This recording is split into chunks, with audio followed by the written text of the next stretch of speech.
नमस्कार मित्रांनो, मी आर्य चव्हाण.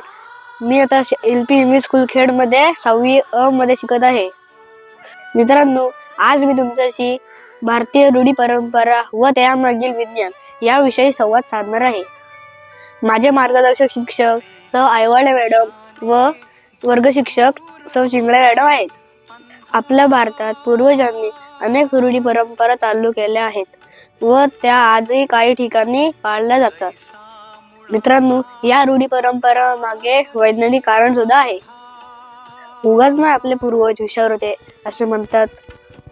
उदाहरण द्यायचं झालं तर म्हणतात, रस्त्यात आडवी मंजर गेली तर पुढे जायचं नाही. आता यामागील वैज्ञानिक कारण सांगायचं झालं तर पूर्वीच्या काळी लोक रात्री प्रवास करताना हिंस्र प्राण्याची भीती असायची.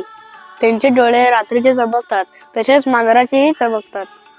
त्यामुळे त्यांना पुढे कोणीतरी हिंस्र प्राणी असल्याची भीती वाटायची. मित्रांनो, दरवाजा शिंकू नये असेही म्हणतात. यामागील कारण आहे, पूर्वीच्या काळी दरवाजाची चौकट लहान असायची. त्यामुळे जर आपण शिंकताना वरती मान घेतली तर डोक्याला इजा होण्याची शक्यता होती.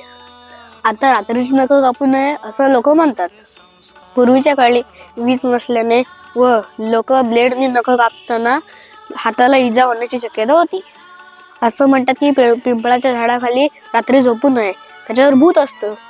कारण पिंपळाचे झाड रात्री जास्त प्रमाणात कार्बन डायऑक्साईड सोडत असतं व तो आपल्या शरीरास हानिकारक असतो. त्यामुळे आपला मृत्यूही होऊ शकतो.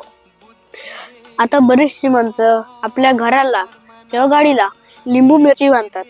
त्यामागील कारण सांगायचं झालं तर लिंबामध्ये सायट्रिक ॲसिड असल्याने त्या घरात कीटक व मच्छर असे कोणी येत नाहीत.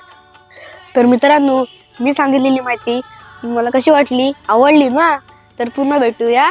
तोपर्यंत बाय बाय.